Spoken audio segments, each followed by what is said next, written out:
نماز ادا کرنے کے بعد رسول اللہ صلی اللہ علیہ وسلم نے اپنی امت کے لوگوں کو بہت ساری ایسی دعائیں، ایسے اذکار بتلائے ہیں کہ اگر ہم ان اذکار کو، دعاؤں کو پڑھتے ہیں اور ہر نماز کے بعد ان اذکار کو پڑھنے کا معمول بنا لیتے ہیں تو یقیناً ان اذکار سے، ان دعاؤں کے پڑھنے سے یقیناً بڑا فائدہ ہم کو پہنچے گا۔ اور وہ اذکار کون سے ہیں، وہ دعائیں کون سی ہیں کہ حضرت ابن عباس رضی اللہ عنہ بیان کرتے ہیں کہ رسول اللہ صلی اللہ علیہ وسلم جب نماز سے فارغ ہوتے،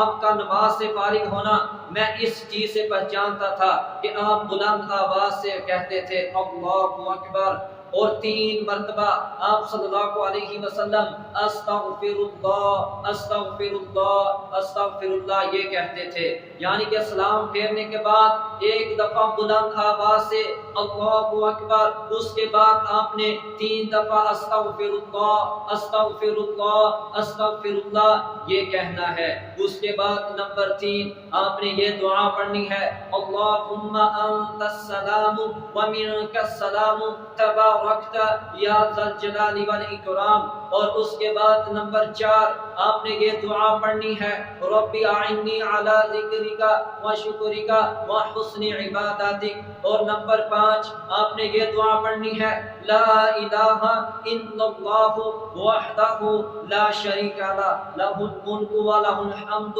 وهو على كل شيء قدير اللهم لا مانع لما أعطيت ولا معطي لما منعت ولا ينفع ذا الجد منك الجد۔ اور نمبر 5 پر رسول اللہ صلی اللہ علیہ وسلم جب سلام پھیرتے اس کے بعد یہ بھی دعا پڑھا کرتے تھے لا الہ الا اللہ وحدہ لا شریک لہ لہ الملک ولہ الحمد وهو على كل شيء قدير لا حول ولا قوة إلا بالله لا إله إلا الله ولا نعبد إلا إياه له النعمة وله الفضل وله الثناء الحسن لا إله إلا الله مخلصين له الدين ولو كره الكافرون۔ اس کے بعد رسول اللہ صلی اللہ علیہ وسلم اللہ کی کتاب قرآن کریم کی آخری 3 سورتیں قل هو اللہ احد، قل اعوذ برب الفلق، قل اعوذ برب الناس، یہ تینوں صورتیں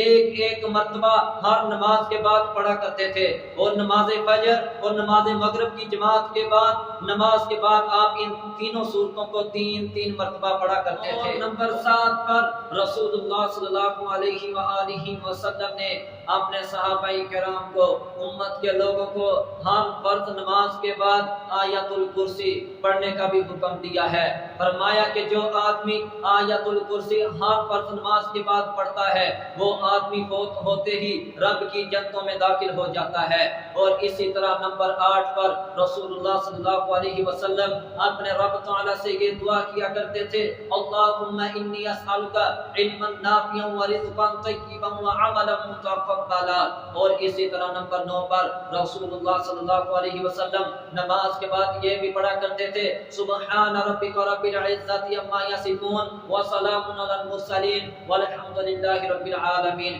اور نمبر 10 پر رسول اللہ صلی اللہ علیہ وسلم ہر نماز کے بعد 33 مرتبہ سبحان اللہ، 33 مرتبہ الحمدللہ اور 34 مرتبہ اللہ اکبر۔ ایک دوسری حدیث میں آتا ہے کہ 33 بار اللہ کے رسول سبحان اللہ پڑھتے اور 33 بار الحمدللہ پڑھتے اور 33 بار اللہ اکبر پڑھتے، اور 100 کی گنتی پوری کرنے کے لیے آپ صلی اللہ علیہ وآلہ وسلم پڑھا کرتے تھے لا الہ الا اللہ وحدہ لا شریک لہ لہ الملک ولہ الحمد وهو علی کل شیء قدیر۔ یہ ہے اذکار، یہ ہے مسنون اذکار۔ ان کے علاوہ آج کے اس دور موجود میں علماء کے خود بنائے ہوئے کئی قسم کے ذکر و اذکار ہیں، کئی قسم کی دعائیں ہیں۔ ان دعاؤں کو چھوڑ کر، ان ذکر و اذکار کو چھوڑ کر جو نبی اکرم صلی اللہ علیہ وسلم کی صحیح احادیث سے یہ اذکار ہیں، یہ دعائیں ہیں، ان کو پڑھنے کا معمول بنائیں۔ انشاءاللہ